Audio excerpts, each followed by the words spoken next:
blah, blah, blah, blah. Let's get into it. We're here. We're queer. We're dealing with horrific air quality and getting fucked in the rear.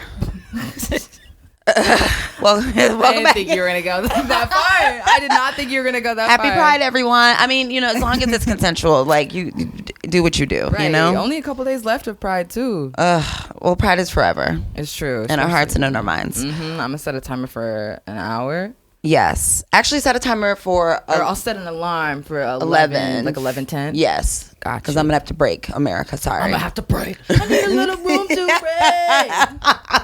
Because I'm about to break. We're setting timers. Not PM, AM. There we go. Okay. Timer is set. We got Carolyn in the cut over here. What up? Damn it. What up, though? Before we begin, we're gonna start with our Blackshin hand clap. Okay, Carolyn. I don't know if you're familiar with it, but essentially we do a countdown. Okay. So it's a 3, a 2, a 1. We all say Blackshin, and then we clap. Yes. Oh, you don't dance? We can Yeah, if you wanna. Yeah, whatever. Absolutely. You was just ready, say black- sis. Yeah. Black. All right, here we go. All right, everybody. Oh, I got to clap, though? Yeah. Yeah, you can set the mic down. That's all good. We're going to say action loud. All right. 3, 2, 1. Blackshin. Oh, just one clap? Just one clap. How about that? You about to do a little church clap up in here. Dee did Oh the my same gosh, thing. they got me all sis. hyped for one clap. I know. It's supposed to mirror, like, when people are like, action, and then they do the clip, the clapper thing. We could expand. That's fine. It's really we could have a whole clapping section. Okay. Blackshin. Blackshin, clapshin. Welcome back to This Niggerish Shit, the Hard Arts podcast. We have a super special guest here today. Super special. Where? You. It's you. It is you. Okay. All right. It's me. Also, hello, Asia. What's up? She, them. Feeling she. But still with a humongous dick. Absolute. Yeah. And what up? It's Lou D. They, them. Feeling very they, them. And we're just going to keep it at that. Yeah. And who are you? I'm Carolyn. She, her.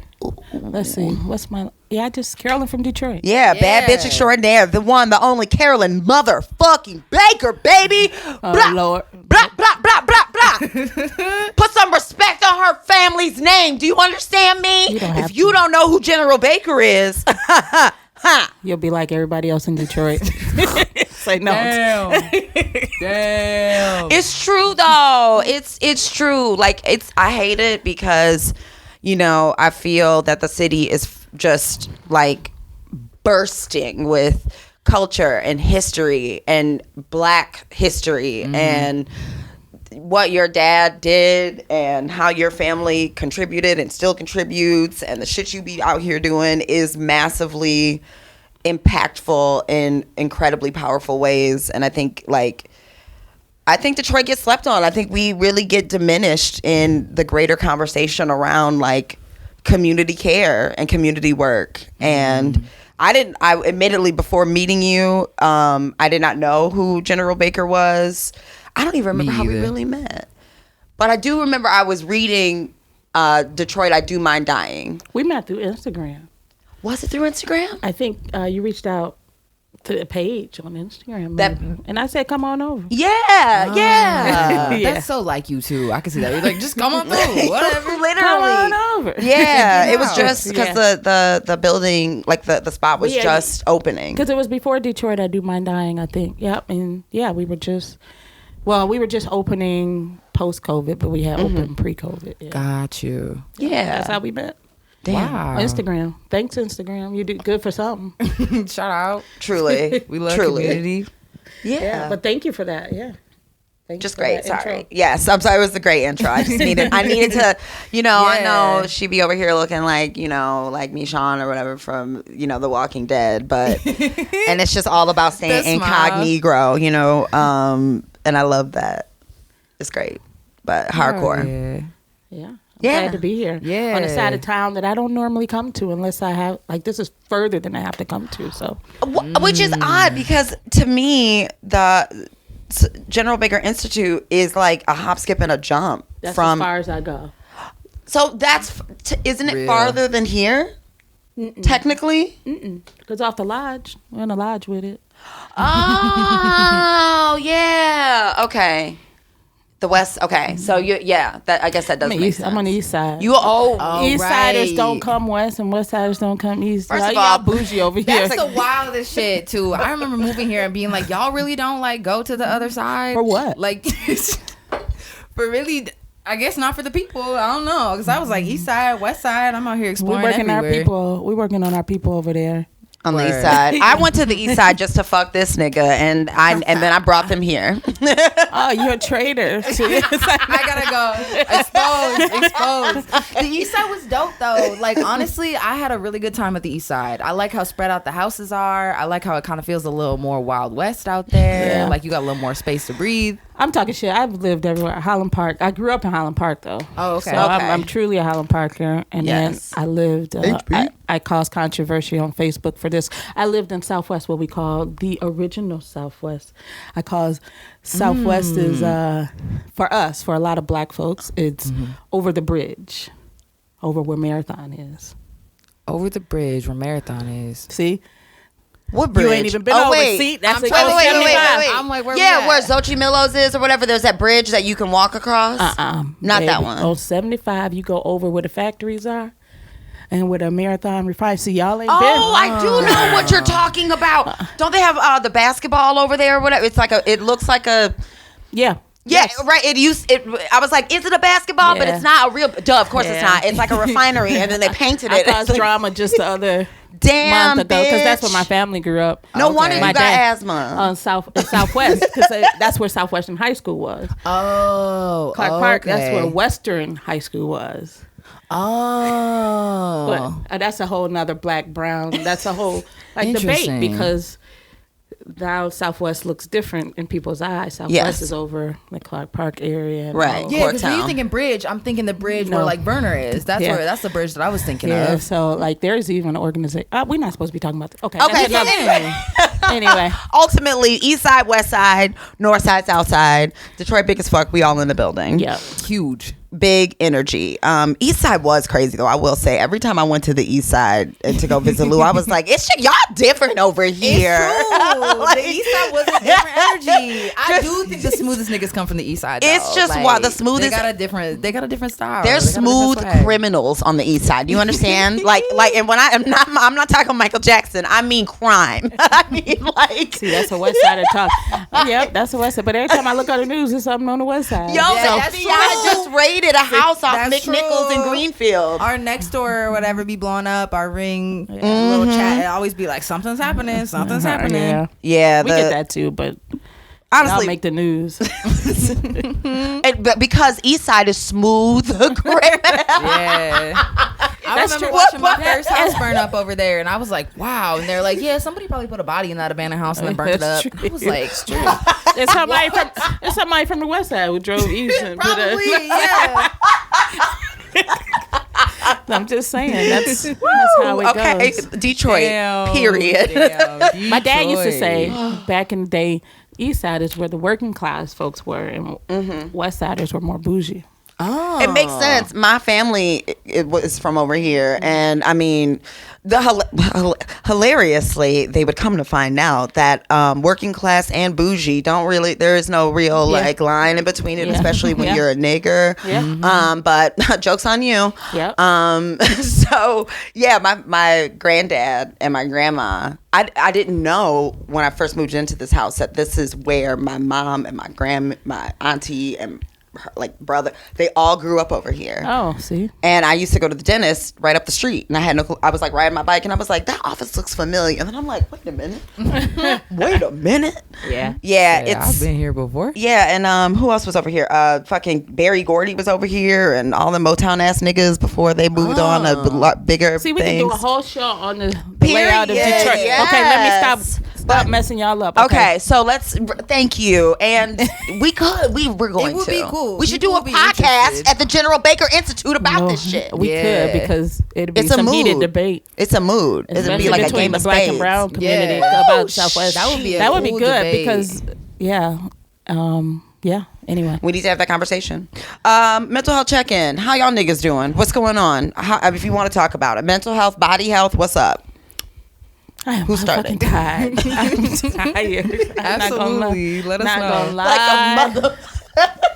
I'm not gonna lie. I had a whole Serious. fuck them kids party, and then boom, my life changed. Yeah, bitch. But no, I I've been caregiving, like with my mom, Okay. and then the dog, and so being single. Okay, yeah, being single and also not having children, you don't realize how, I don't want to say selfish, but like you don't have to worry about nobody. Mm-hmm. You're not accountable. No one's accountable to, you know what I'm saying? You don't have that accountability. Yeah. And so like, now shit, I gotta think about this dog. I love the dog, and then I gotta think about my mom differently, so I gotta like pack for myself, pack for the dog. I love packing though. I'm a survivalist, so I love packing and make sure I got everything I need. But whoo, I'm tired. Shit. A I'm tired. survivalist is the perfect word to describe you. Like, I'm glad you identify with that, because I would definitely be like, yeah, you are a survivalist. Yeah. Oh, well, I think I'm a survivalist until I actually have to survive. We'll see. But mentally, I think I'm a survivalist. So. I also want to say that mentally, like observationally to me, like you are, like what if all this, like not having kids and doing the whole shebang allowed you greater room to be the caretaker that you are? Like people don't understand that mothering, quote unquote, or being like a caretaker or a like provider in a sense is such a big part of building relationships and maintaining them as well.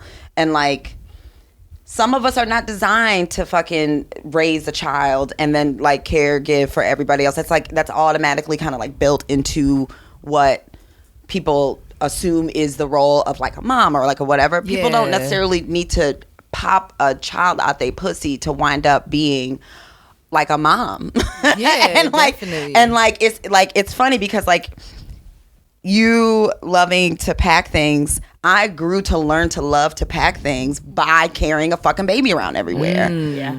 And the moment that bitch could start walking, the game changed because now I had to reframe. Okay, I don't have to take this carrier anymore. That's scrapped. This bag with all the other extra shit, I can now she can carry a bag because she can walk. Like you're constantly picturing her with a little bag. It's so cute. Look, so cute. bitch. Let me tell you something. The moment that you can toddle, I'm putting a backpack on everybody's. You're carrying some of these things. That's like when dogs carry their own shit. I think it's so cute. It's the best, little dog yeah, bags, because and you they're gotta you carry all your own stuff. Gotta be mobile, you know. But it's exhausting because you're constantly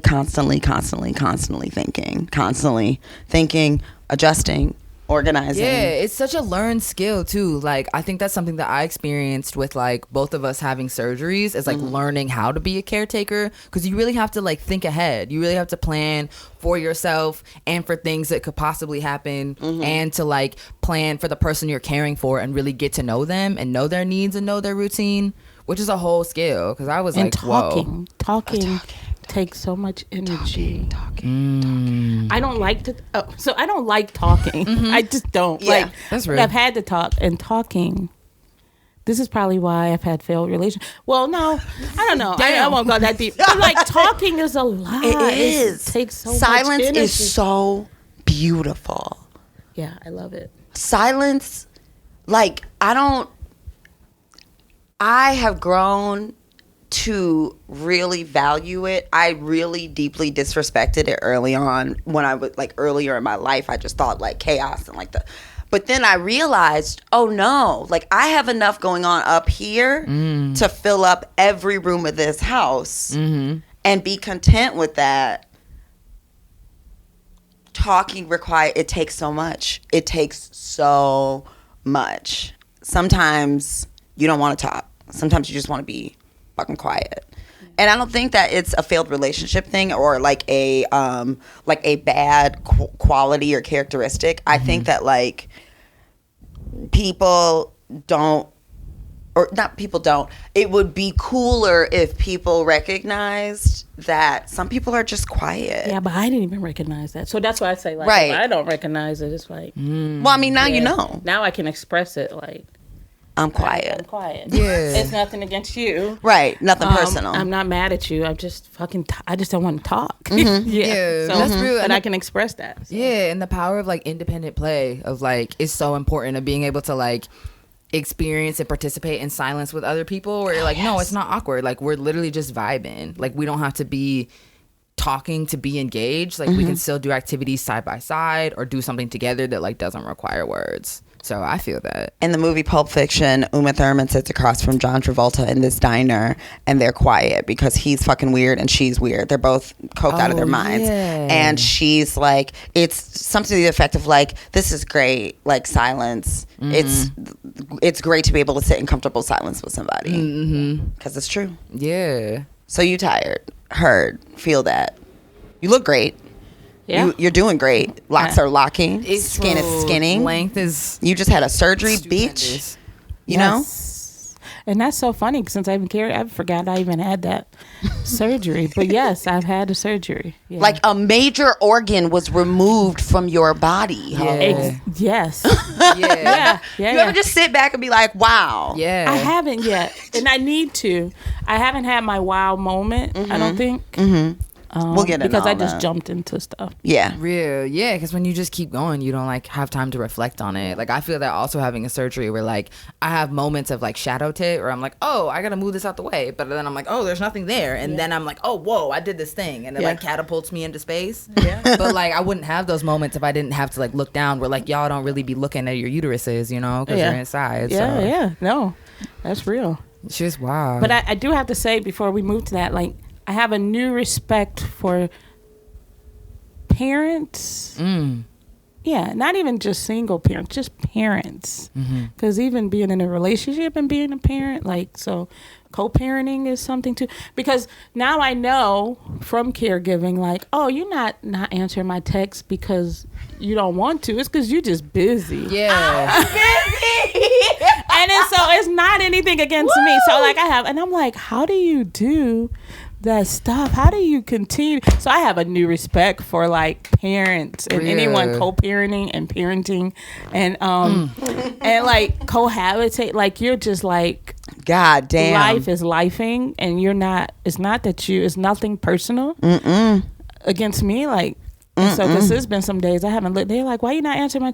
Oh, yeah, I saw it. I just couldn't. I couldn't respond. But it's nothing like I can't stand you or anything. Right. Like that. It's I'm not mad at you. malice. And then, like, just to be able to do the stuff that you're like, how do you do that? How y'all co-parent and be in relationships and actually still like have a life of your own? Yeah, be a human being, be a person. So I just want to throw that out there. Man, respect to folks who are I either remember getting caregiving to or know parenting. Asia, and I was like, whoa, like you're doing a lot. And I think like that adds to why like our relationship really only had like 2 tracks. Like it was like we either stay very casual or we become very serious Or mount up, nigga, because there's other shit involved. Like you can't just date somebody and disregard the fact that they have a whole child that they're like caring for actively. Like my shit, sense. I'm on my Harriet Tubman. Okay? And I know niggas that do that too. They be in the house dating people and be acting like, oh, I don't have to take any responsibility for this kid. I don't have to do anything for this kid. But it's I like you're can't even literally imagine. dating somebody who like it's your responsibility to also like show care to this child. Yeah. Like it's wild. it be blowing That me. yeah, I don't know. So shout out to y'all. Thank you, Carolyn. Lou, how's your mental health? What's my mental health looking like? My mental health is pretty okay. I took another math exam. I feel like that's what I say talk about is this damn math class that I've been taking.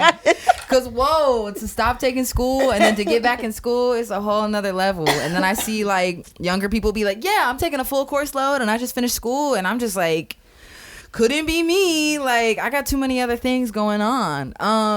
But besides that, I'm good. The weather is freaking me out a little bit. Like, it's really hard to live in a place that stays cold because Michigan be staying cold. And then for summertime to come and it still be fucking cold. I'm like, all right, when does it end? Like, when does it end? Michigan not on their meds, so. Michigan is a little unstable right now. Yeah, and I also feel a little bit of unstableness coming up. They changed my psychiatrist provider, and I don't particularly like my new one, and so it's gonna take me a lot of like patient accountability and like speaking for myself to really get the things that I need, because I'm just really not vibing with this new person. Yeah. So that's where I'm at. Yeah, I'm here, and I'm here to advocate for you too. Advocacy. Thank you. That was a word that I couldn't find. Advocate. Listen, it's so important. I know it is so hard to advocate for oneself. Like, I learned how to advocate for myself by advocating for other people and like going fucking crazy on that end. Shit. Yeah, really. I mean, truly, it's wild how like I had to go out by experiencing things outside of myself and caring for others. I was like, oh shit, I gotta take care of me if I want to keep doing this or living, or whatever. And like, self-advocacy is so hard, especially when you're dealing with these like so-called professionals. But I look at all these motherfuckers like, I'm paying you, from the police to these doctors to whomever, these professors, to people at the state on this EBT shit. Let me tell you something, okay? It's no offense to you. Insert person's on the phone's name here. I know it's not your fault, but I would like to speak to someone or be moved to someone who I feel better aligned with. This is not working for me, and I'm paying you. So let's work on something that's going to work for me. Thank you so much. And if you need help advocating for yourself, y'all know I'm here. I love a good phone call. Yo, also a great writer too. They've written some things for me. This Airbnb lady had me fucked up. Asia wrote them a whole letter. Airbnb said, no girl, you are not paying that. You are right. Because first of all, bitch, clean your B&B. I don't even understand why this she was trying to charge me $70 because she found some ash on some sheets. Even Ma'am, though there was a smoking section in the house, and she was like, you left a blunt wrapper, like not the blunt wrap, the literal wrapper on the table, and then there was a little smudge on the sheets. And ma'am, I'm sorry. Are you trying to charge more money because you were gonna clean this up anyway? What are you mad about? Are you mad that Negroes are here smoking blunts in the smoke appropriate location? Are you mad that it's black people? The dispensary's up the street. We could do this here. It was literally around the corner. Why don't you relax? A blown out gas station turned into a dispensary. I was like, not Albuquerque. Oh. Yeah. Our dad passed away, and so we had to go to Albuquerque to go celebrate him. And it was just, it was a wild time in Albuquerque. Never in my life. But at least I got to say I went there. But Asia, how are you? What's going on with you? Woo, y'all, honestly, I'm moving through it. I've been feeling depressed. I'm allowing myself to say it out loud. I've been feeling very depressed. I can feel the energetic shift of like everything going on. There are so many things happening. Personally, interpersonally, communal-wide, nationwide, on a global scale.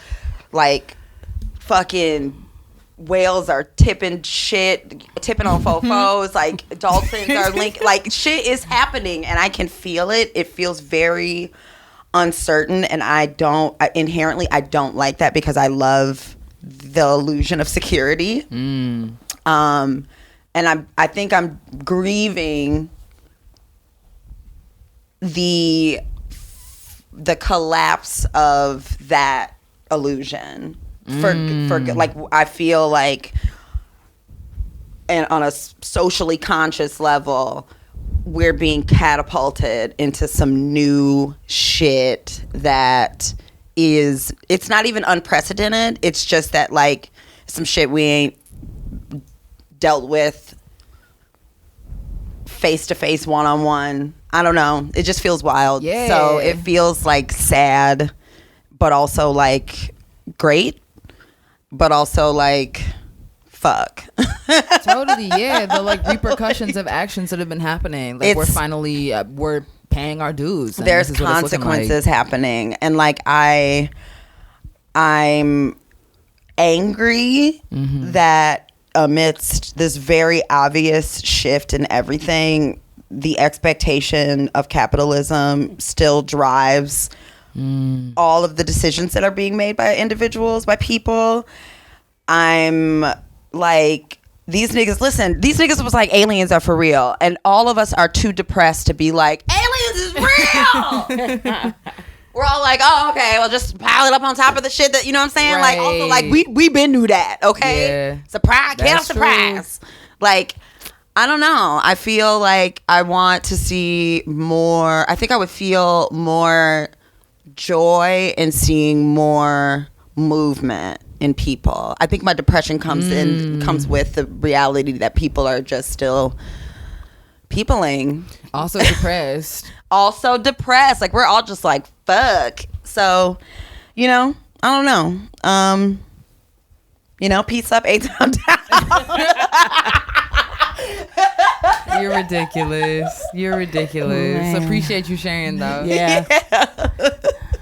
Some wild shit. What time is it too? Is it almost time to take a break? Yeah, you almost there. You want to take your break now before we move into the section? No, let's support Black business. We'll do this and then wrap it so I can go talk to my In doctor. supporting this, can we talk a little bit about will you give like a quick little synopsis of like GBI, like history wise, just for the people who be listening that should know that don't know? Yes. Yeah. So General Baker Institute was started. It was actually my mom's idea after my dad passed. She was worried about his name being used, and she really wanted to do political education, and get their story. So many people had professors, documentarians, and had made money off of their story, and continue to make money off our stories, and get their whole do their whole thesis and all Which of is that. Yeah. Get tenure based off of our history. And so my mom And they're white. I'm sorry. Yeah, I just want to go ahead and say that a lot of them are white. I feel like this it's is not. assumed. Yeah, I'm sorry. That's just like that's These like are the white aliens. people. Just like that. We've been knew that. Yeah, that's it. Ain't nothing new here. Yeah, so she was really worried about that, and so we had started. They had started. When I say they, I mean my mom and others from the League of Revolutionary Black Workers started recording, and it was very deep because it was the first time they got to talk. And so, like, to be in that room and the women are crying and getting a chance to say tell their stuff, and so they wanted to start this institute. So I was not supposed to be. I was not involved. My aunt was not involved. I was just there showing up to shit like I normally do as the kid. Word. Well, not as a kid, but yeah, as a child. But I was older. And then, because I think Marcia Music was supposed to be the chair. And so I think a year had passed and they hadn't started the nonprofit. So I was like, okay, I'll file the paperwork.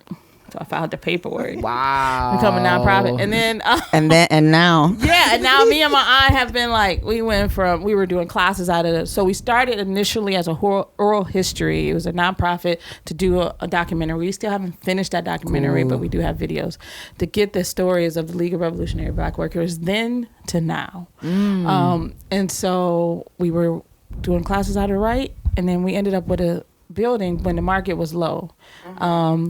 And so we got Old Maid's building. We have a building. And so if you could imagine, you go from, we're only doing oral histories and educationals out of the Wright Museum, and then getting kicked out of the Wright Museum because they found out what our educationals were. That's some tea. That's some tea. Bitch. Yeah, because It wasn't respectable enough. Yeah, well, no, we had it was against the system. We had a class on the property question. That's what it was called. And somebody came thinking they were going to buy property because we would use the mailing list of the Of the museum. museum. And so somebody came thinking they were going to be property, but then they learned about a museum today. But no, they wanted to learn they can buy houses and stuff Oh, okay. because the property question. But then we broke it down to the system of capitalism. And when they left out, they was like, oh. Private property like that, yes. But that's the classes we were teaching. Whoops. And then so we The got Wright Museum said, get out. No. Yeah, Not here. But that No. person loved the class. So. Sure. But anyway, Sure. but we Remember stopped. them Other folks did. So, but then we went and got this space, and so now we have this building on Livernois, and we were doing classes again, but we were stuck in doing classes in oral history, not realizing we got 7 days a week. Yeah. We got the key. We got 24 hours in a day, and we could do whatever we want. We're learning that they do govern you, of course, with the nonprofit, and in the city, they only let you do so much stuff. Right. But we don't have to worry about our content and stuff. So, but we have a place, and now we're getting into like, okay, let's do this. What does the community want? At first, we were just doing classes. Now, like, what can we offer? How can we have people build that trust? So we're in the midst of like meeting people where they are, which is hard. It's not an easy thing, and just building trust, mainly amongst the folks over there. That's considered Pilgrim Village, off of Livernois. Oh, Pilgrim Village. Okay. Yeah, and then other folks. The activists always come. I'm not really a space for who self-proclaim activists or anything, but more so for the community and meeting folks where they are and trying to build from there and connect with other movements nationally, internationally.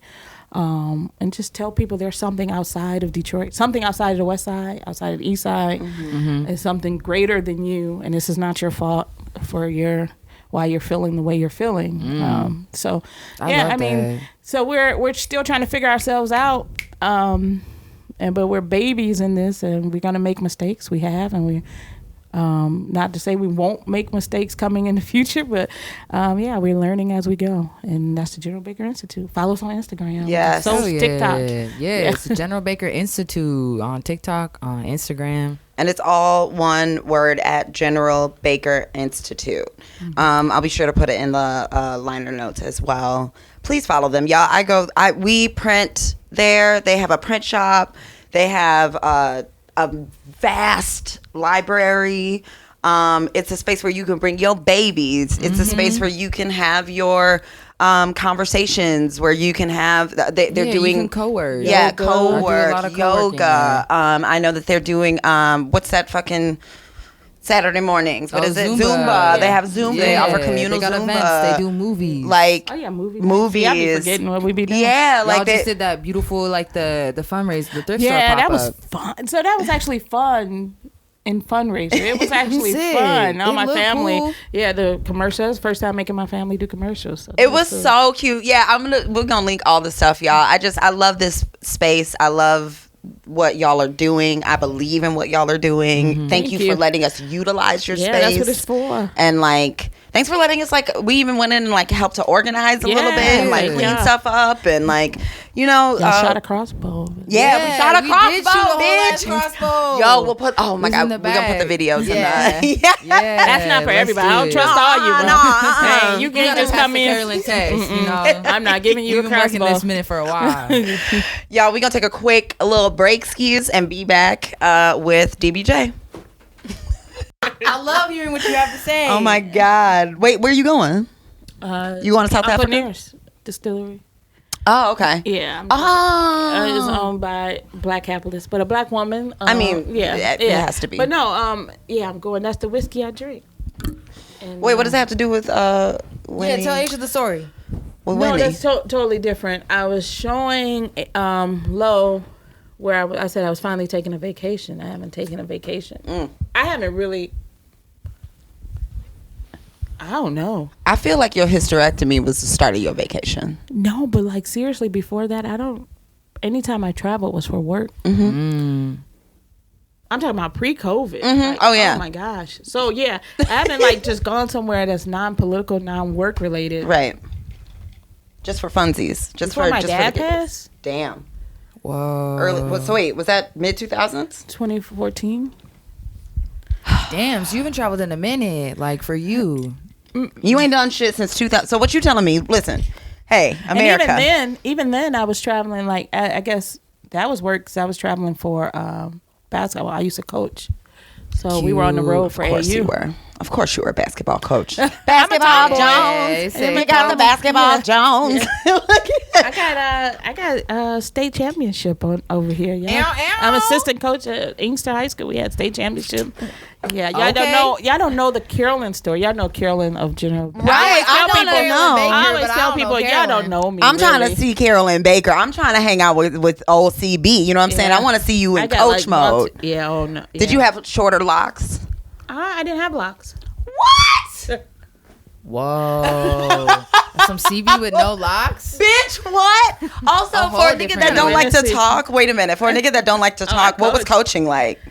Did you yell? I can't imagine you yelling. Yes. I can see you in the athletic squat. I can see you on the sideline. Yeah. Come on.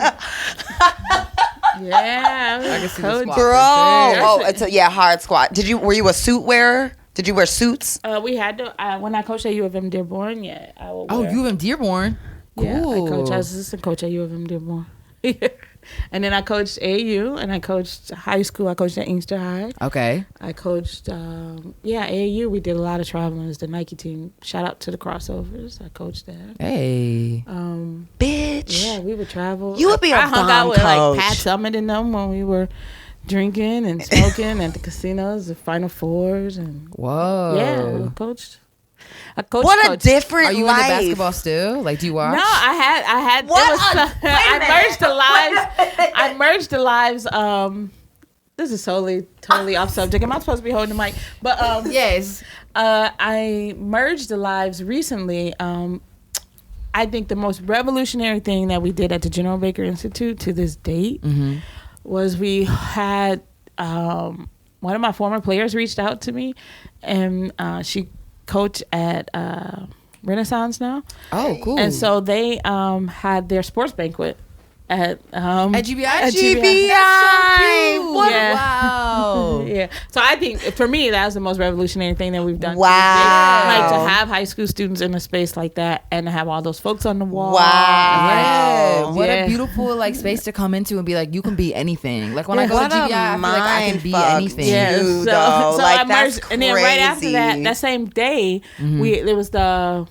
It was the Final Four, the women's Final Four. So my other former players came, and some of my folks my homies that I coach with and just friends with, they came and we watched the Final Four on the big screen. Yeah. So we had a watch party. But yeah, so that was Wholesome. finally merging the two. Talk about intersectionality, bro. Like you're bringing like Yeah. sports. You're bringing like Yeah. what a I haven't wild. like really brought it in yet. Where I could, but I will. What a. I just see a GBI basketball team. I'm oh ready. my god. Let's go. I haven't Jersey. played basketball. No, we're actually Jerseys. So Period. my ex boyfriend, I'm supposed to pick up a basketball hoop from him. Oh, cool. And I'm gonna put it in the warehouse because when I'm bored, Yeah.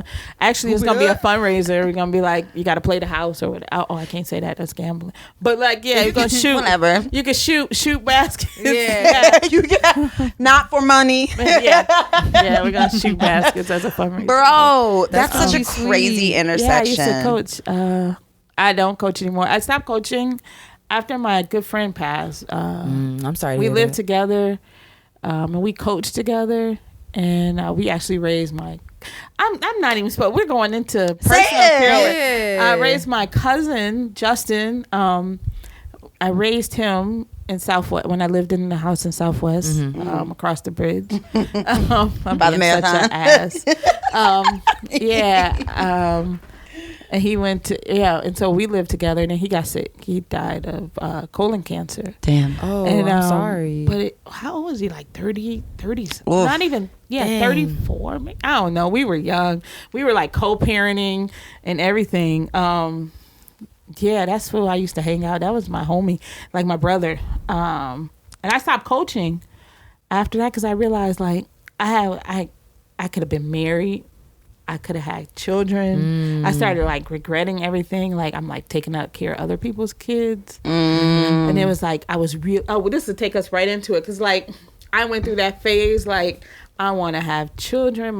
They say your clock ticks. I guess that's considered because I went through a phase like I want kids. That's Like, crazy. I want Wow. kids. Never went through that phase. Not even that one. was Not even. after, like when I realized I wasn't doing stuff for myself, and my dad was alive, and I was co-parenting.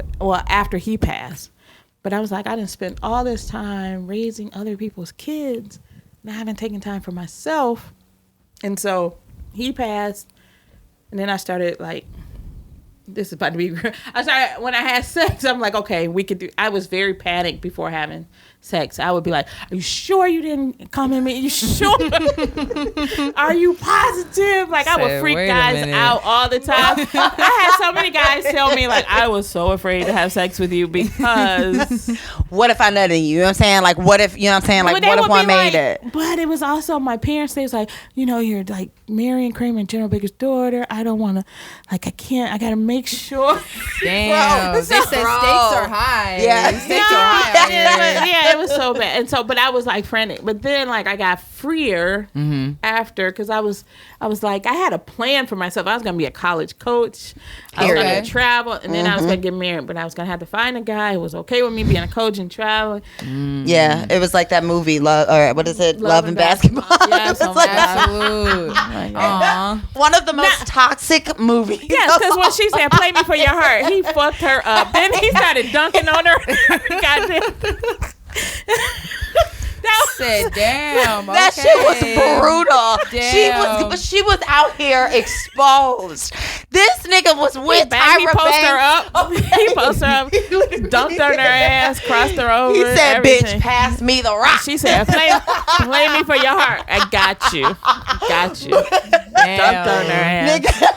To get dunked on. Oof. For your, Right, for your heart. For your heart. I thought she was gonna like take it easy on me. And then she wound up like being the basketball star, and he was just like, the proud daddy there. No, but after he was hurt and Tyra and left him stinking and everything, Damn. he wasn't making no money. Now he okay with her. I would have played him for his heart then. Like, well, let's play me for your heart now. So anyway, but yeah, that was my life. Like, so were you carrying or harboring like lots of stress because of like these expectations you had placed on you, or that you had placed on yourself, or that like changing your life so drastically from like being involved? That like to me I'm still over here like fucked up about it, because like the world of college basketball, like whether it's like women's or I mean like men basketball is a whole different thing, but like college professional, like that shit is we're talking sponsorships. Yeah, collegiate sports is up there. Nike. Like, it's serious. not when I play. But I mean, like now, and not when you play, but like when you were coaching, that you up here drinking like whiskey with these like professional basketball ass niggas, Yeah, you know? It still wasn't like. Oh no, it's not. It's like now, but like we got Nike sponsored, but that all that means is you got some gear. Right. And you can come to a tournament. Which I mean, that's still like that was something nice, but that's still like a world that is so very far removed. Yeah, that is true. From what you're doing now, like gardening outside and like kicking it with a dog and like crossbowing in the warehouse. But no, like definitely, it's totally different life. That's why I be telling people like when they come and they meet me at General, I'm like, y'all don't really know me. I don't like I literally when I'm a different person when I hang out with my friends. I like sit and crack jokes and just chill and like it's totally different. And I know that about myself. Yeah, silly. And I noticed it at the Institute when I merged the two worlds and we were watching basketball. And I was sitting back. I was like, oh my God. I felt myself comfortable. I was like, whoa, hold on, wait a minute. But yeah, I mean, but as far as like my clock was ticking, I'm in my 30s now, right? At that time, not now. I'm in my 30s, and I feel like I had this whole vision of, this shit they put out there. Like, I'm gonna get married.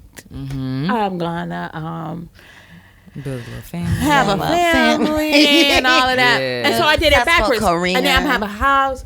I did it backwards. I got a house, and then like I couldn't have a kid, and I never found anyone that I like really. I was like, who do I want to have a kid with, like for the rest of somebody? The rest of your life. Another. I overthink shit too, so that's another reason I never got pregnant. Probably because I just like overthink everything. So even while I was having sex, I was like overthinking. Like, were you even present in the back cracking? Like, were you even present? I probably wasn't. I was so afraid. That's damn. Of like, because I was like, I gotta be married.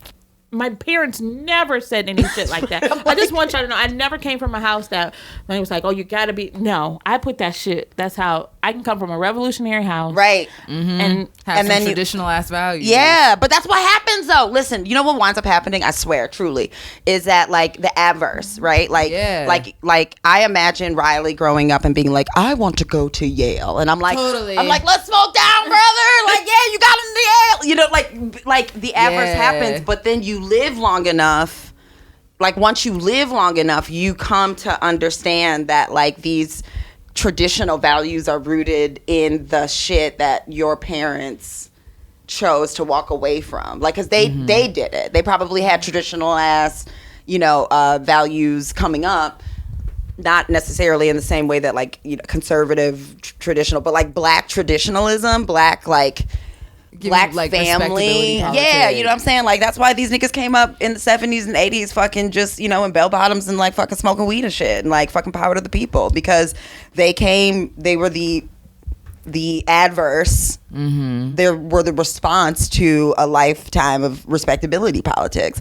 And then when I imagine a young brilliant person looking at the world, it's going to be easy to like absorb the like other people's projections of what like your life should look like. It's easy to map that because mapping something outside of like the social norms seems impossible.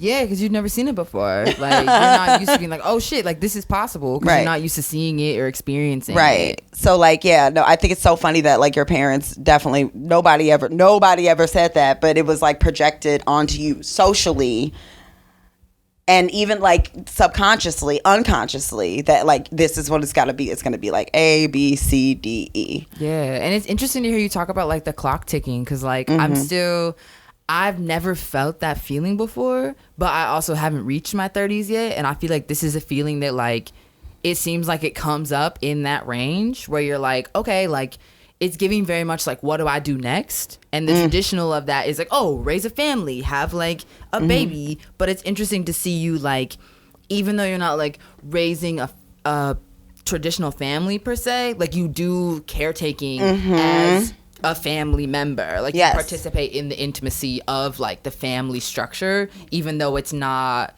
in like the traditional way. Yeah, you created your family. You create just like birthing, you know, and like fucking sploosh splash and breastfeeding, all that shit. Like you chose a family structure, and it's just a non-traditional. It looks different than like, you know, what people expect. But I had that family structure, what people expect. Like, so my friend Victor, Victor, I met him in high school.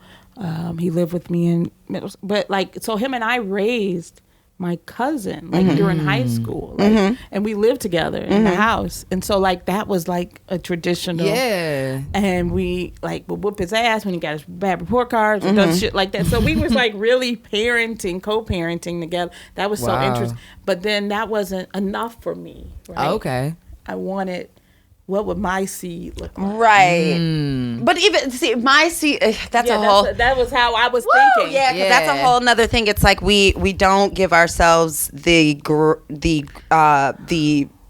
praise or like and it just goes back to misogynoir, because it's like expected of us to be caretakers regardless of the wild circumstances that we're thrown into, but there is no acknowledgement that actually I am performing like the labor of this responsible adult ass shit, and you don't give yourself like the acknowledgement that that's what's happening.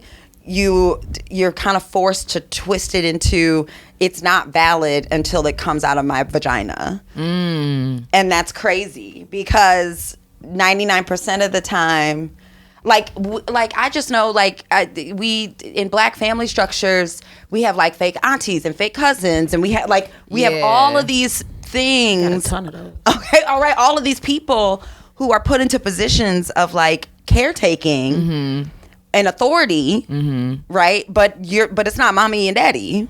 So like you're met with this juxtaposition. I'm not the parent to you. You just my cousin, but now I'm playing parent to you, which means that I can be a parent. Maybe I could do this. Maybe it'll be valid and it'll feel different if it's my own. And let me tell you, America don't feel different. Let me tell you something. Yeah. Let me tell you. I shat out a child. Okay? And this shit is hard.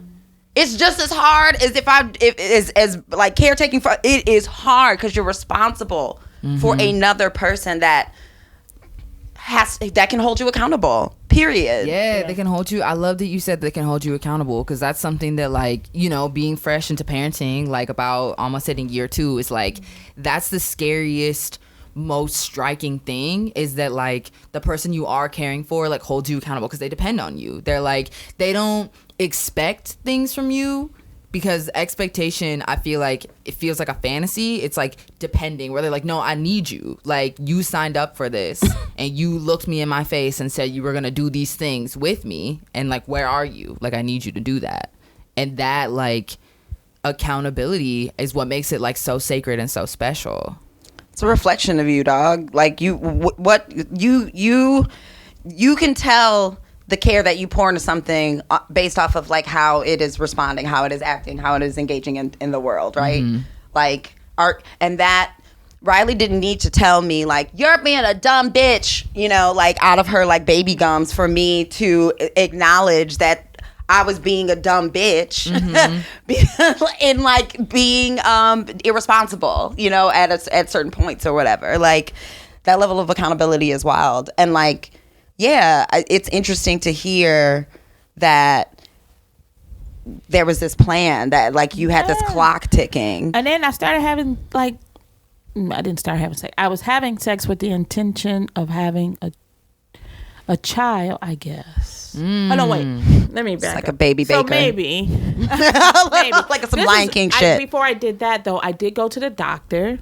I was like, and I told the doctor, okay, I want to have kids. I want to make sure everything is fine. Like, I did this whole process. So that's when I found out I had fibroids in my 30s. And actually, you know what? We're gonna do DBJ after this. Let's just dive into the topic.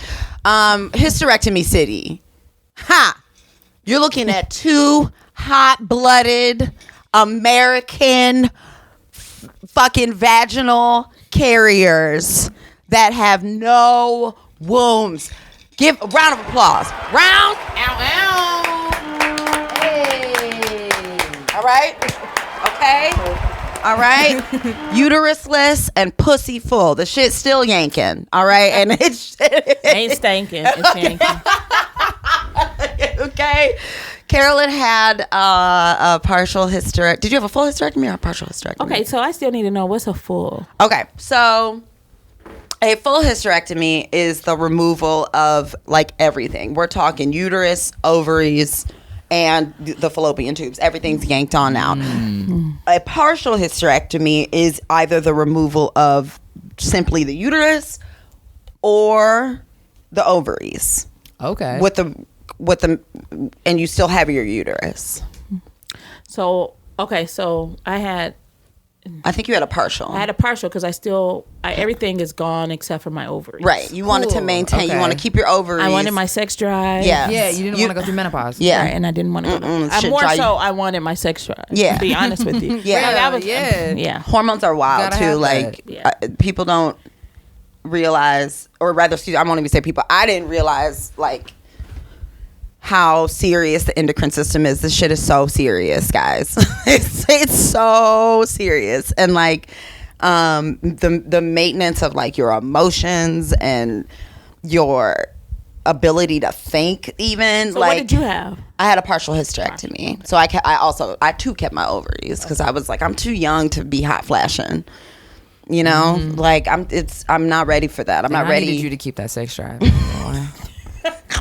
I'm not ready for like dry pussy season. It just sounds. I'm not ready to just be like Oh, that's what happened? wet in the. Yeah. Your pussy start drying up and shit. It turns into Mojave. You gotta really up the lube, bro. Use like lube. Every time, all the time. Use it. It's important. But the reason, if you have followed my particular hysterectomy journey, the reason I got one was because I discovered that I had endometriosis. I thought it was simply fibroids. at first. I was like, fibroids What's sounds the right. difference between endometriosis and fibroids? That is an excellent question, Lou. Thank you for asking. Yes. I want to know too. Yeah. Okay. So fibroids are like moles, right? Like they can grow Parasite. inside or outside. Well, they don't. They don't. They some of them can be like just like moles, where like they won't grow. Okay. But others will multiply, right, and become like cell reproduction, right? So And it grows on either the ovaries or the uterus? It can grow on both. It can grow on all. Okay. Okay. Fibroids, though, can be seen. That was the other thing, too. Fibroids can be seen using like a scan, some sort of like CAT scan or a transvaginal ultrasound because of the way that like they look, but you can't see endometriosis. Okay. That's a different type of cell multiplication or reproduction that can also grow on your uterus, ovaries, or both, right? So fibroids are not as intense as endometriosis. It's like fibroids is like step one, and then like you start getting like you can have a bunch of fibroids. Those fibroids can grow into like tumors that also grow into like, you know, it turns into like boom, like an endometriosis type situation. Endometriosis and adenomyosis, which people, and I don't want to scare anybody, but if you have endometriosis, there's a pretty high percentage that you also have adenomyosis. Okay. Endometriosis is cell reproduction and multiplication on the outside of your uterine wall, or your ovaries, right? Okay. And it's the cells that it's the cell reproduction of the same cells that grow on the inside of your uterus, Growing on the outside. growing on the outside. Oh. Adenomyosis is that, but growing inside of your wall. How do they determine what you have? So I was able to be determined to have endometriosis. We did scans, we did the whole thing. You couldn't see the endo, but you can see the adenomyosis because the adenomyosis is similar cells to fibroids. Shit's wild. Science. Okay, ultimately, and another friend of mine, shout out Jess. I love you, Jess Carmichael. I just Sweet person. She's just an incredible person, and she's been going through. She's had this crazy fucking journey. You don't know about endometriosis until you actually get like cut open, and then like they have to like do like a discovery. They have to find out like how much endometriosis do you have. If you want to keep your uterus, or you want to keep your ovaries, or you find out that you have either of these things, and you want to like have a baby, like they're gonna have to do some invasive ass shit first to determine whether or not You can do that. you can. Well, or you. A lot of it's so common, especially in Black women, or Black folks that have uteruses, to have this diagnosis and still have babies. Like all the bitches on all the nigga housewives. I found out that I had endometriosis by watching Real Housewives of Atlanta. Cynthia Bailey was like, I have endometriosis, and she was listing her symptoms and shit, and I was like, that sounds similar to me, to my lived experience. Shout out Cynthia Bailey. I'm really happy you broke up with that fucking scallywag Peter. He's a scallywag. Peter. Talk about a smooth criminal. But yeah, so endo is scary because it can develop very rapidly. Okay. And what really sent me, because like I was going through this, okay, well, am I gonna go through this process of like just getting some of the endo scraped off? Am I gonna do this thing called an ablation, which is where they go and basically like fill up your fucking uterus with like boiling water and burn all of the like inside of the lining of your uterus off so the cells can't reproduce? Or I want to do that, but I still have like the endo on the makes my outside. butthole hurt. Isn't it crazy? Like, I didn't get those options. yeah, you won't. I'm a psychopath who once I find a thing, I hyper focus on it. and I'm gonna find out all of the information. I found out about the ablation process because I was like, hey mom, remember that time you told me you got your coochie burned? What was that? And she was like, oh yeah, I had an ablation. And I'm like, this would have been great information for me to know going into this because obviously this is some genetic ass shit. And she was like, yeah, this is why I was like crazy, because it actually affected like all the shit affected like her ability to operate. Like my mom went through it. Shout out mom. You still here. Love you. I'm sorry. It was fucked up. So how do y'all feel different now? Like, I'm curious how y'all both feel different in your bodies, like, post-hysterectomy. Like, do you feel clarity? Do you feel, like, a sense of you can be more in your body because you're not experiencing pain? Because it sounds painful.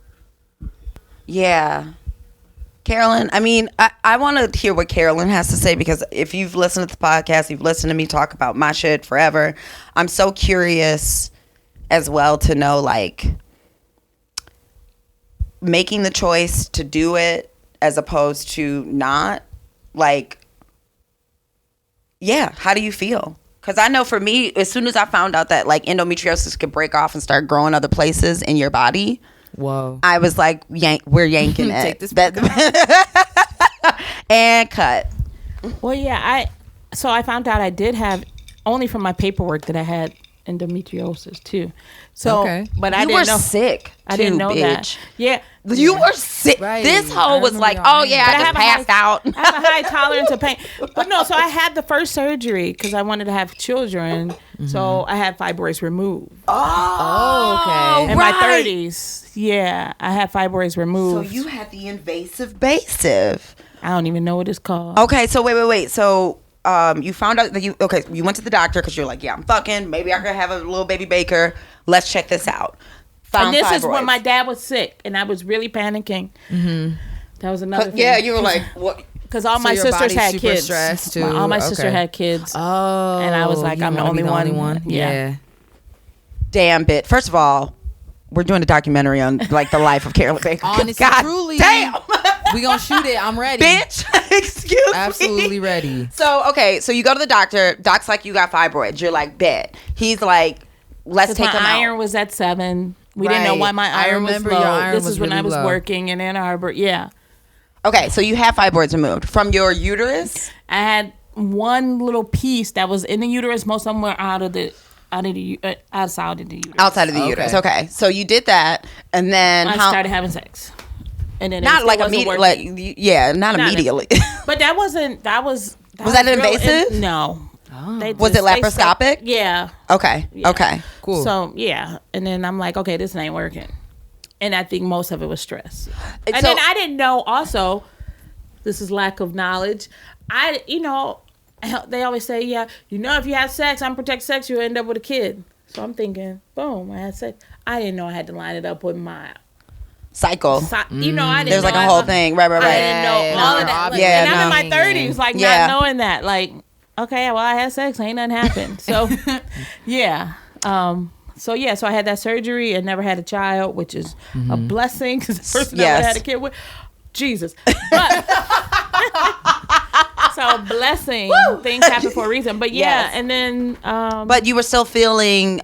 So can you tell us about some of the some of the effects? Like, what were you feeling in your body, outside of your body? Were you passing out? I had to always keep taking iron pills, and I'm horrible at that. And so I was craving water, ice. I was craving ice. So I do drink water now, but I would drink water because I was eating ice so much, so I wanted cold water, cold water.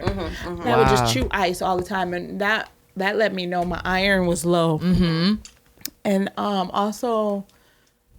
Trying to think what else. Did you have painful periods? Oh yeah, that was the reason I also had the surgery too, because my periods I would be crunched over. Oh. So that's when I got those fibroids removed. Okay. So fast forward to my 40s. I knew I was going through some of the same stuff.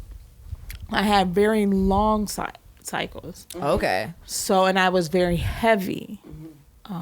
I would go for 7 to 9 days. Whoa.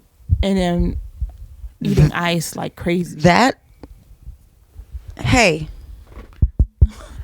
That's not. Nope.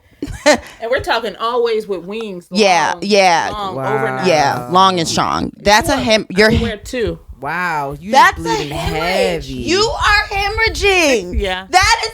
I did you're that like, for why years. is my iron low? Because once a month, bitch. I half was of spending- your blood is being. You know how much I have saved on my car insurance now that like, since I'm not having a cycle anymore because I don't have to buy those pads. I would buy overnight Right. wings and wear 2 of them Wow. so I could cover the front. And those to the ones back. are expensive. Yeah, Yeah. because they'd be heavy coverage. That's a lot. That's a lot of blood. You know the overnights are this long. Yeah, Yeah. bitch. You said And then the 2. wings. You should have just Yeah. got the D-pens and just call it a day. Yeah, I didn't want to go that far, but yeah, but I was that far. So, yeah. Damn. It's essentially like a deep. You've got like a. Yeah, so I had my iron levels, and then they said I was pale. I couldn't tell that I was pale, and I was tired all the time. But I was always doing stuff.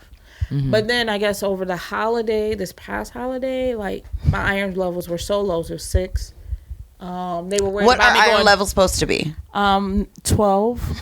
Oh, okay. Wow. You was ironless. Call you a wrinkled shirt. You need Also, some I had a iron. rash. I wish I could show you right now. I still have remember it. the rash. Yeah, so I tried that Dr. Bronner's peppermint dilute. I was not diluting. He said dilute. And so my skin is sensitive.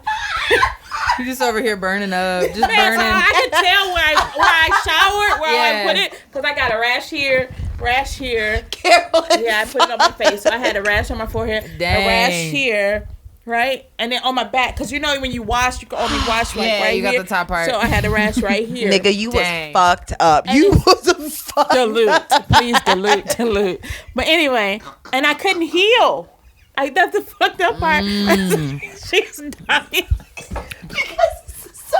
I couldn't dilute. I couldn't heal. Yeah, and it 'cause was your with my iron is so iron. I low. didn't know all of that was done. Yeah, you just out here suffering. You said I might as well just die. So Dr. Brahmans fucked It's me up when I had no iron. It's like reverse vampirism, Yes. bitch. Like I'm dead. I had no iron, and then I was craving burgers. I wanted a burger Oh, yeah. every fucking day. I feel that. Oh That's my just me on a regular, but I feel that. Oh. But dilute, and here using that peppermint. But yes, You use the liquid or the bar? the liquid. Oh, okay. So it's extra potent. Dilute.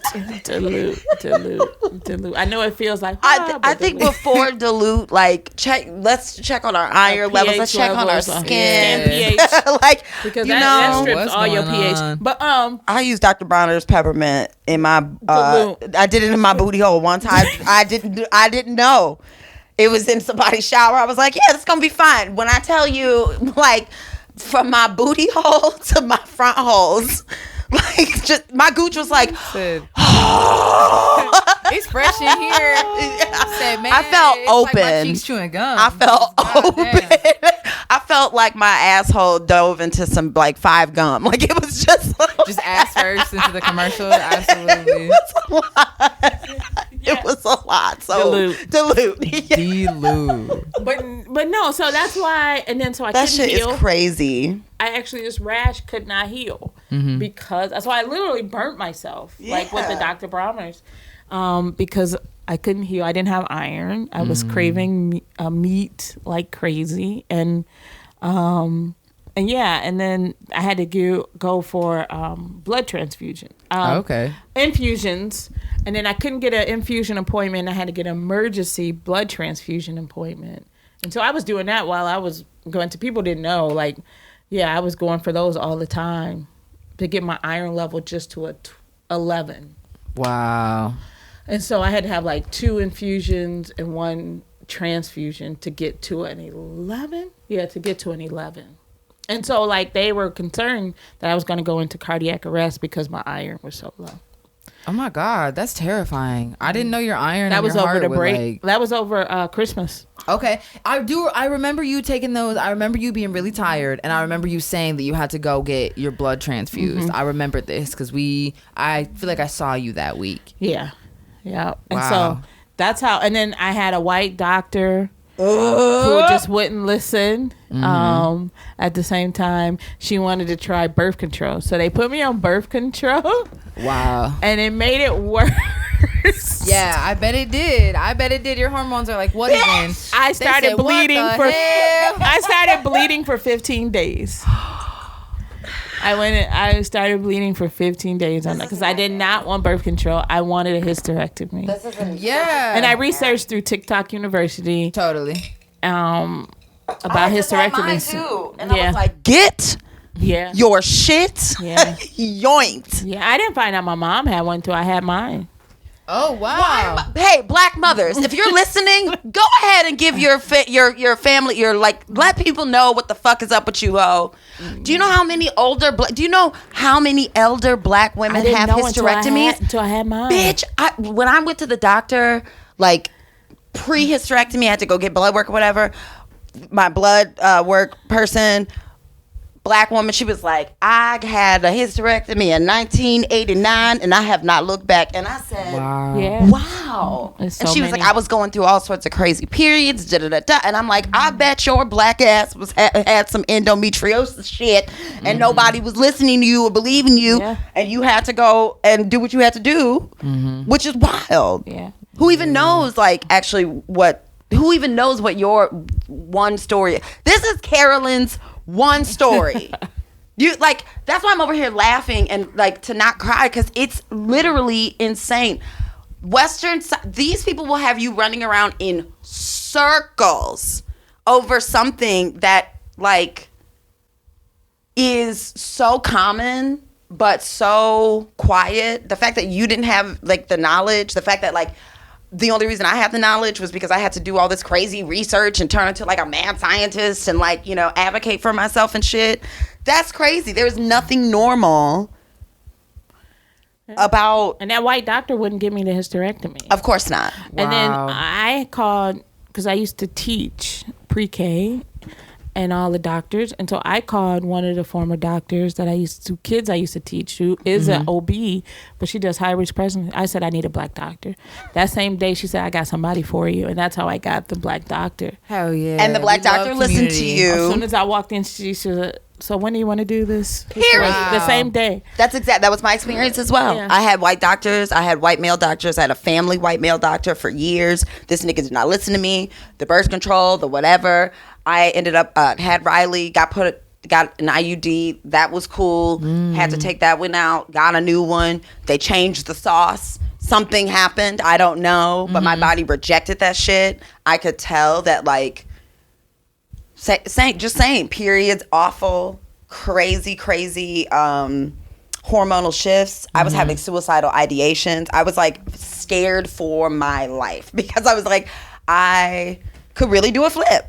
Today could be the day. And having that just be the norm, the paranoia, and not being listened to. And it wasn't until I found a black woman doctor and I walked in and I was like, I know that this is what's going on with me. And she was like, bet it up. Let's do the test. She was like, you were right. Let's yank it out. Why we have to go around and all? What is birth control? What is more hormones gonna do? Yeah, I don't get how hormones is solving the problem. If that's what's making you bleed, that's just gonna make you bleed more, right? I'm not a doctor, but the logic is not logicking. I feel like doctors, it feels like two negatives equal a positive. If we throw more hormones at this, then it'll balance out. And it's no, guys, that's not actually gonna solve anything. It actually makes it worse.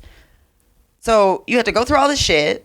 You finally found someone who listened to you. Yep. And you had the procedure. And so she was supposed to do the procedure, and then I hate to put her business out. She had a family emergency. Damn. And I thought I wasn't going to have the surgery because I think her father passed. I only found that back channel. And so they wanted to reschedule the surgery. But the lady who was going to work with her, who was a white doctor, was like, I can continue the surgery if you want me to. And so I was like, I had already scheduled my life around this. And then, but I went and met with her first. I said, I want to meet you. Yeah. So I met her. And because I think it's because of who I knew, and shout out to Jennifer Williams, because I mean, she's the white doctor. Like I said, she's the one who I called. Yeah. And her name is up there. And so she knew I knew Jen. Mm-hmm. And so I think that's why I got the care that I got. Hell yeah. She was like, Black people forever. No, it was more like I can't fuck this up because Jennifer Williams is so high up there. Black people forever. Yeah, shout out Jen. Using look. Hey, one of my favorite things to do is to use white people in positions of power and privilege that I know are fucking down. If you really are down, be down. For real. Mm-hmm. So you better look, if you white and you in proximity of my body, it better be Black people forever. And it better be I'm keeping this job. So I don't know, did you have the robot? I did. I had that was a robot. I had so shout out Dr. Thomas, Dr. Michelle Thomas. Shout out Dr. Thomas. Really, it was like all Black women that took care of my body. It was crazy. Like even her like lady doctor, I do not remember this woman's name, but she was just beautiful. Why are you in the hospital giving skin? She's giving a Nigerian princess. You remember her? Yeah, I do remember you saying this. You were really blown away. I was just high and like just fucking bleeding, just a hematoma forming, and also just like, wow, is this heaven? Is this Black heaven? But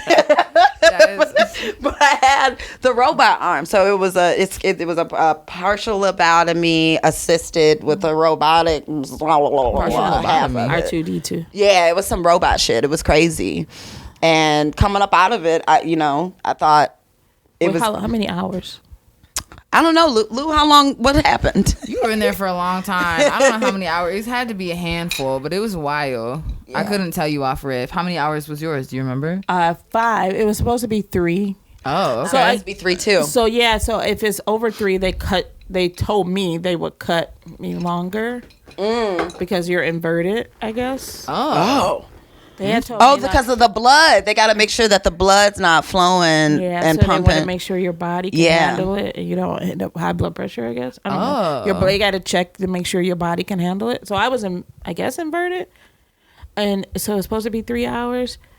But I think because she was under pressure, they didn't cut me even further. Absolutely not. Wow. And she just went I think longer. that was the only reason. Because the Black doctor told me, it's like, if it's over 3, we're gonna have to cut you further to get it all out. But it was 5 hours. Wow. And they were really in there taking their time. She took her time. Went, bitch. She went and she called Jen right after my surgery. Sure did. She was like, I just want. She said, girl. She was like, I already called Jen. I was like, hold on, wait, we cool, but dang. She said, yes, honey, and I let her know. Okay, she was like, she's already got the paperwork. I sent her the video, the high res video. Said, okay, we making TikToks, baby. Fucking look at. She's like, check my work. I'm keeping this job. Yes, and I got a picture of her on my Instagram too. I love it. Hell yeah. So wait, so you were out for 5, and then my uterus. Hold on, wait. They said I had so many fibroids. I guess your uterus is supposed to be this big. Yes, size of a fist. She said it was this big. How big? This big. Wow. So it's supposed to be this big, but it was this big. Look, point it to the camera. Take it up. That's wild. Your uterus. So this big. Your uterus.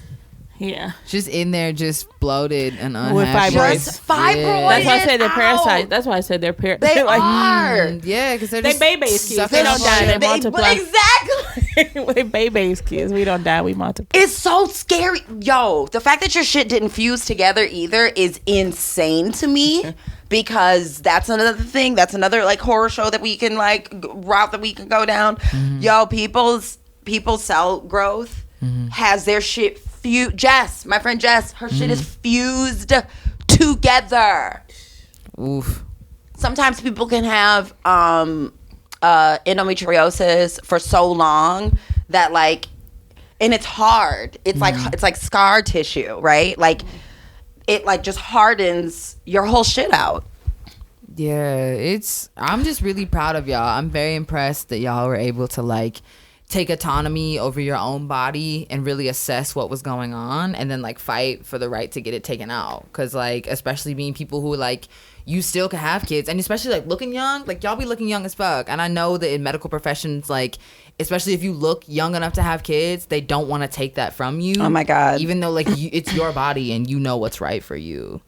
I think one of the most annoying questions that I was asked was, well, what about the kids? What about your kids? Yes. What about your husband? First of all, I don't have a fucking husband. What That's about number the one. kids? What about the kids? What about kids, bitch? What about, okay, there's so, if I want, look, hey, in this capitalist hellscape that we're living in, if I really wanted a kid, I could just go get one. So that's why I had that shower. Okay. They came to my shower. Like y'all, and like this is the maintaining of like patriarchal idea. Like you are not listening to me the first time that I tell you that I don't want to, it's a no, it's a wrap for me. Yeah. That I recognize that like I don't have to squeeze a child out of I don't have to put myself through literal body trauma. Physical, emotional, like I don't have to do any of that. I can just like get a kid. I can adopt a kid. I can choose to go and volunteer my time with children. I can like, I don't have what? Why are you even asking me about that? Or even not. So of course, like I told you, I wanted kids. I went through that whole thing, and then I'm at where I'm at now. Like even the fact, like I don't want to have a kid is fine too. What about that? Like even if I don't want to adopt nobody's fucking kids, like even if I had a whole fuck them kids shower. Like it was great. It was a shower beautiful. that was titled It was so "Fuck fun. Them Kids." Yeah. Because like that doesn't define me being a woman. Like Exactly. just because, and then people would say, "Well, you raise so many." Other people's kids anyway, and I'm like, I don't need your validation. I don't want to raise anybody's fucking kids, not even my own. Like, so like I'm okay with not raising kids. Like I walk outside every day in this fucked up world. I don't want to raise. I don't want to add to it. Like, right. You're cool with it. So like, even like not even adopting. Like I just don't want them. I think at the core of all of it is respect what I'm saying as the person in the body, period. Like I don't there doesn't have to be a rhyme or reason. There doesn't have to be a way for you to make it make sense. I would love it if people, if doctors, if the medical field would number one acknowledge that this shit is so common that, oh, this is my favorite part. Do you know what endometriosis and adenomyosis and all of these fibroids, do you know what makes them? Guess. I'll give you 3 guesses. We gotta. I don't wait. 3, America. Let's talk as to what is being theorized as the origin story, the canon event for the the development, for not only the initiation but the development of endometriosis. We got to answer, I think. Okay, so we were thinking stress, environmental, it's racism basically, and then playing up racism and like race relations. That is that is correct. Ding, ding, ding, ding, ding. Okay. You win. No titties for you and no uterus for you. Grand prize. We got about 5 minutes left. Bet. Okay. No, that's dead ass, y'all. Really look it up. Look into it. The reason that black people have higher rates of these diagnoses is because often we're living in just the most inconceivable blood transfusions on a weekly basis. You know what I'm saying? Just really inconceivable ass shit. We have these factors that are really like pitted against us and make it real hard for us to live. And yet we do it and look great and be out here. I will say post-op for me, it's so crazy. I felt more feminine. I couldn't wait to wear a dress. And I know I don't have it on today, and I don't look, but I couldn't wait. I felt my heels. You wore your dress. Yes. I had wore. Oh yeah, after the party. But afterwards, I'm like, okay, I don't want to wear it. I felt more feminine, like after that surgery. I feel that. I feel the same. Like, I really can stand in that with you because, like, once I got my titties removed, that's exactly how I felt, and I continuously feel like more feminine now that like rotting part of me is like no longer a part of me. That's so interesting. Yeah, I think there's a part where you're no longer in this chronic misery, right? So you actually get to play in who you are actually, right? Like dressing for, you get to dress how you want to dress and look how you want to look. You're not dressing for like the comfort of like making sure that your titties are strapped down, or like making sure your feet feel okay so you can walk around long enough. Now wearing it always with wings. Okay, right, like the double banged up fucking diaper pads and shit. Like I know I feel now a year in. Tomorrow will be the year anniversary of my hysterectomy. A year in, I feel I'm just like, whoa, you know? I'm just really wilding and really feeling like, yeehaw, you know? I'm really two-stepping my way through this life, and I feel better and more affirmed in my autonomy because feeling better is possible. Yeah. So shout out. I'm proud of you. Yeah, proud of you. Post-op, also, nobody tells us about the gas. The gas really almost killed me, niggas. Taking a shit for the first time. Gas. The gas it was in my shoulder. Was it in your shoulder? My gas was all here. First and foremost, I had to get a blood transfusion because I passed out because my blood pressure dropped. Because instead of hemorrhaging out on my blood, I developed a massive hematoma on my right side that we didn't see initially. Okay. Lou had to catch my baby head. The gas. Yeah. Gas. Mine was in the shoulder, and I thought I was gonna die. You had gas in your shoulder? Yeah, you know how you move that gas? Oh, it moves. Yeah. So, Oof. Did Brutal. It did. It moved down. The gas moved down and swelled my pussy lip up one time. I had That a didn't big. happen, Ooh, no. bless. I'm I sorry. did. I did do too much during the 6-week recovery, and ended up bleeding. But I haven't since. Like I ended up because you can't do anything, but you feel fine. Yeah, but you gotta be checking. But you gotta chill. And so I was cleaning the house, throwing shit away. And that was too much. So, but no, I'm good. I post-op. Look at you. How many weeks are you now? I have no. When did I have that? April 10th. April 10th. I had that April 10th. About 2.5 months. Yeah. Shout out. Congratulations. Yeah. Thank you.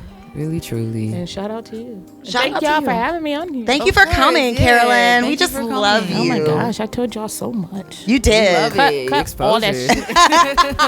Delete all that shit. Dilute. No, but that little boy, y'all never seen that little boy. Delete all that shit. Delete it. Yo, and be sure to, support General Baker Institute, support and follow us at all the spaces, TikTok, Instagram, YouTube, at the Hard R's 313. Yes, check out our Patreon. Yeah, we got the Patreon up too. Make sure you're looking at that.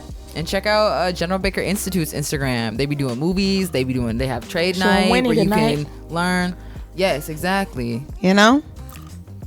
Do the things. We love you. Stay woke. Dilute. Dilute. Bye.